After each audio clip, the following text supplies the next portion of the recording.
ഉറ്റ ചങ്ങാതികളായിരുന്നു. ഒരിക്കൽ അവരൊരു യാത്ര പോകാൻ തീരുമാനിച്ചു. പോകുന്നതിനിടയ്ക്ക് പല വർത്തമാനങ്ങളും പറഞ്ഞു. പക്ഷേ ഉറ്റ ചങ്ങാതികളായിരുന്നു എന്ന് ഒരു ചെറിയ വഴക്കുണ്ടായി. വഴക്ക് കൂട്ടിട്ട് ഒരു ചങ്ങാതി മറ്റേ ചങ്ങാതിയുടെ കവളത്തിട്ടതായി കുറിച്ചു കൊടുത്തു. നിങ്ങൾ അത് എന്ത് ചെയ്തേ? തിരിച്ച് രണ്ടെണ്ണം ഇട്ടേ. പിന്നെ പക്ഷെ ആ കുട്ടി എന്താ ചെയ്തെന്നറിയാമോ? മണലില് എഴുതി എന്റെ പ്രിയ ചങ്ങാതി എന്നെ കരണത്തടിച്ചു.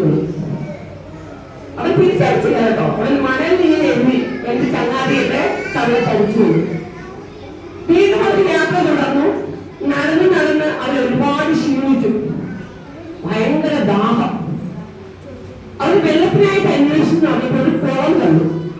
ആ കുളത്തിൽ വെള്ളം കുടിക്കാനായിട്ട് ഇറങ്ങി. പക്ഷേ ആ കുളം ഭയങ്കര ചെളി നിറഞ്ഞ ടൈമായിരുന്നു.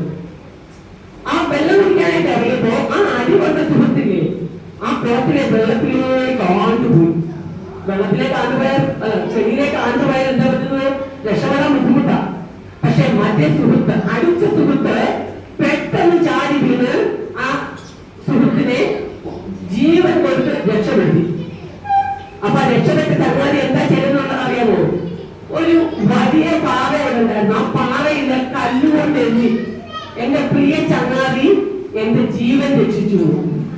അപ്പൊ സുഹൃത്ത് ചോദിച്ചു, ഞാൻ അടിച്ചപ്പോ നീ അത് മണലിൽ എഴുതി, പക്ഷെ ഞാൻ നിന്റെ ജീവൻ രക്ഷിച്ചപ്പോ നീ പാറയിൽ എഴുതി, എന്താ കാര്യം?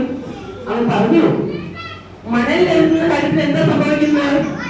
ഒരു കാറ്റ് വരുമ്പോ ആ മണൽ പറക്കുമ്പോ ആ എഴുന്നതെല്ലാം മാഞ്ഞു പോകും. അതുപോലെ ആയിരിക്കണം നമ്മൾ ഉണ്ടാകുന്ന ദേഷ്യവും പകയും അങ്ങനെയുള്ള നെഗറ്റീവ് ചിന്തകളെല്ലാം.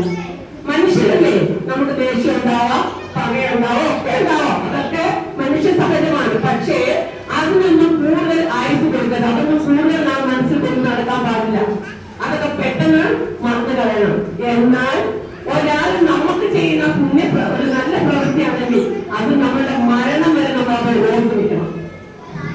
മനസ്സിലായോ? അതുകൊണ്ടാണ് അവൻ എന്ത് ചെയ്തത്? ജീവൻ രക്ഷപ്പെട്ട കാര്യം പാറയിൽ എഴുതിയത്. ഇതുപോലെ ആയിരിക്കണം നമ്മൾ ഓരോരുത്തരും. നമുക്ക് മറ്റുള്ളവരിൽ നിന്നുണ്ടാകുന്ന ചീത്ത കാര്യങ്ങളിൽ നമുക്ക് അവരുടെ ദേഷ്യമോ അസൂയോ പകയോ ഒക്കെ ഉണ്ടായിട്ടുണ്ട്. അതൊക്കെ നമ്മൾ കുറച്ചു നേരം കഴിയുമ്പോൾ നമ്മുടെ മനസ്സിൽ നിന്ന് മാറ്റണം. നല്ല ചിന്തകള് നമ്മുടെ മരണം വരെ, നല്ല കാര്യങ്ങൾ മരണം വരെ ഓർക്കുക. അതിനോടൊപ്പം നല്ലത് ചെയ്യുന്നവരെ പ്രോത്സാഹിപ്പിക്കുക. അതിപ്പോ നമുക്ക് വളരെ കുറവാണ് കേട്ടോ. ഒരാൾ നമ്മുടെ ഒരു ചീത്ത കാര്യം ചെയ്താൽ നമ്മളത് പറയും. പക്ഷെ ഒരു നല്ല കാര്യം ഉണ്ടായാലും പറയാൻ നമുക്ക് ബുദ്ധിമുട്ടാണ്. ഒരിക്കലും അത് മരിക്കരുത്. മറ്റുള്ളവർ ചെയ്യുന്ന നല്ല കാര്യങ്ങള് നമ്മള് അവരെ കൈയെടുത്ത് പ്രോത്സാഹിപ്പിക്കണം. അപ്പൊ മനസ്സിലായോ എല്ലാവർക്കും? ഇഷ്ടപ്പെട്ടോ?